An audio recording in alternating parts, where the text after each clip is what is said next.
በረሮች ለማጥፋት ግድ መርዛማ ኬሚካሎች መጠቀም የለባችሁም። በቤት ውስጥ በሚገኙ መጠቀሚያዎች በረሮችን በቅጽበት የሚያጠፋ ዘዴ ላሳያችሁ። ስኳር 1 ሾርባ ማንኪያ፣ ቤኪንግ ሶዳ 2 የሾርባ ማንኪያ፣ ዕቃ ማጠቢያ ሳሙና 1 የሾርባ ማንኪያ፣ የጥርስ ሳሙና 1 የሾርባ ማንኪያ፣ አቼቶ 1 የሾርባ ማንኪያ። ሁሉንም ግብአቶች በአንድ ዕቃ ውስጥ በማድረግ እናዋህዳቸዋለን። አረፋው እስኪወጣ ድረስ በሚገባ አዋህዱት። በመቀጠል በረሮች በሚያርፉበት አካባቢ እርጩት።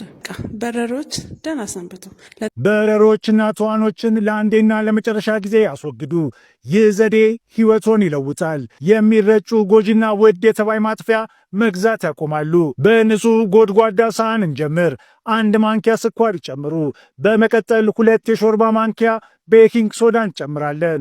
አስማቱ የሚጀምረው እዚህ ጋር ነው። ቤኪንግ ሶዳ ጸረ ፈንገስ ነው። እናም ተዋኖቹ ወደ ውስጥ ሲገቡ ከምግብ መፍጫ ስርዓታቸው ጋር በቀላሉ ሊተርፉ በማይችሉበት መንገድ ምላሽ ይሰጣል። አሁን 1 የሾርባ ማንኪያ ማጠቢያ ሳሙና እንጨምራለን። በኩሽና ውስጥ ያሉትን ይጠቀሙ።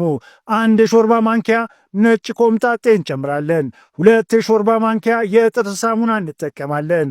አዎ የጥርስ ሳሙና ነፍሳት ፍጹም የሚጠሉት እንደ ፍሎራይድና ሜንቶል ያሉ ውህዶችን ይዟል። ይህንን በቤት ውስጥ ለመሞከር ከፈለጉ አሁን ሁሉንም በደንብ ይቀላቅሉ። ታዲያ በዚህ ኃይለኛ ቀመር ምን ያደርጋሉ? ማንኪያ ወይም ስሪንጅ ውሰዱ። እናም የዚህን ድብልቅ በቤቶ ዙሪያ ባሉ ቁልፍ ቦታዎች ላይ ያድርጉ። ተባዮች የሚደበቁበት ወይም የሚገቡባቸው ቦታዎች ላይ ያተኩሩ። ከበሮ በስተጀርባ፣ በመታጠቢያ ገንዳው ስር፣ ከማቀዝቀዣው በስተጀርባና በተለይም በመታጠቢያ ቤትና በኩሽናው ውስጥ በእያንዳንዱ አካባቢ ትንሽ መጠን ይተግብሩ። የቤት እንስሳትና ልጆች የማይደርሱበት መሆኑን ያረጋግጡ። ይህ ፎርሙላ ተባዮችን ብቻ የሚያባርር አይደለም፣ ይገድላቸዋል። እናም አዳዲሶች ተመልሰው እንዳይመጡ ያደርጋል። ታዲያ ምን ይመስላችኋል? ዛሬ ሞክሩና ለእርሶ እንዴት እንደሰራ በአስተያየት መስጫው ውስጥ ይንገሩን።